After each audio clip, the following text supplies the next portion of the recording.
Hi, everyone. I'm David from the podcast team at I-Fal.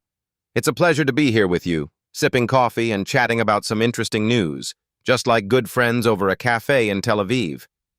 Today, we'll look at 5 real stories, all in clear English, and I'll also point out a few useful words. Ready? Let's dive in. 1. A new exhibition in Tel Aviv summary. In central Tel Aviv, Beit Ariella is hosting an exhibition called 1,000 Memories. It shows personal objects, like a soldier's beret, a guitar, even a pair of football shoes. Each item belonged to someone important, and the exhibition remembers them on the 1,000th day after October 7th. It's free and open to everyone. Commentary. I haven't been to Beit Ariella lately, but this week I plan to take my kids there. We walk past the buses stuck in traffic on Ibn Gabirol Street and grab a Borekas on the way. It's good to have a calm, meaningful place to visit with family. Word spotlight. Display. LHTSIG. In the exhibition, they display many objects. When you display something, you show it clearly. 2. Yishai Ribo. Performs in New York. Summary.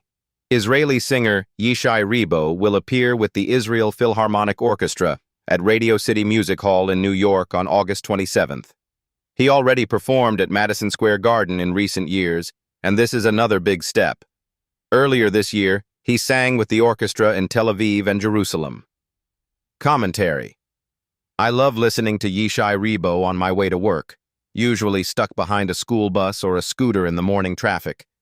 His songs give me a good mood, even when I'm running late for my army checkup or on my way to drop the kids at school. It feels special that an Israeli artist goes international. Word spotlight.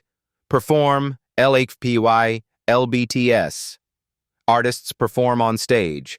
It means they sing, dance, or act in front of an audience. 3. A plan to lower prices for families. Summary. A new economic plan promises to save an average family about 8,000 shekels a year.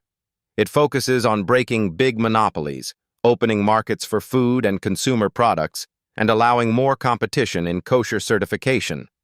The goal is to reduce everyday costs by up to 30% within 2 years. Commentary. I know how expensive a weekly grocery run can be, especially if my neighbor's car blocks the parking spot at the local Shufersal. If prices go down, that's great news for all of us who fill carts with hummus, pita, and coffee. Let's hope these changes are smooth and help the little guy. Word spotlight. Monopoly. MVNVPVL. A monopoly is when one company controls a whole market, so there's no competition. 4. A mother's house demolished summary. In the eco-village of Klilet, a mother of 4 built a home on agricultural land she believed was approved. After a long legal struggle, a court issued a demolition order. Authorities said the land plan never finalized, so they had to tear down the house. The family is now looking for a new place to live. Commentary. This story reminds me of my weird neighbor who keeps adding rooms to his balcony without asking anyone.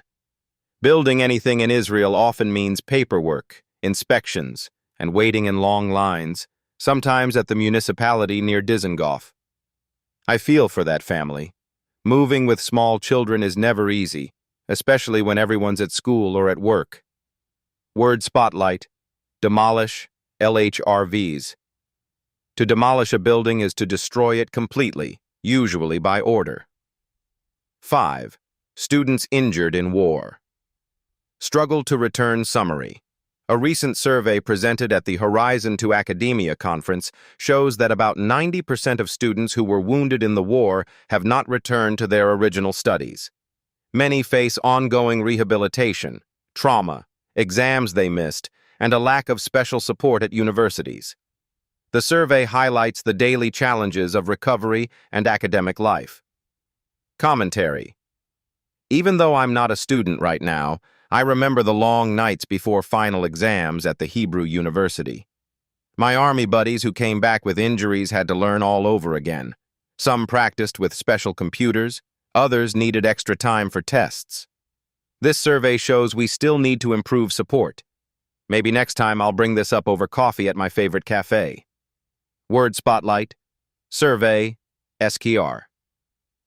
A survey is a set of questions or data collection to learn what people think or experience. That's our quick tour of 5 stories from home and abroad. I hope you enjoyed these summaries, and maybe you spotted some useful phrases to add to your English. I really enjoyed helping you learn some English today. Don't forget, if you want more practice, check out the I-Fal app for fun lessons. Only 20 shekels per lesson. See you next time.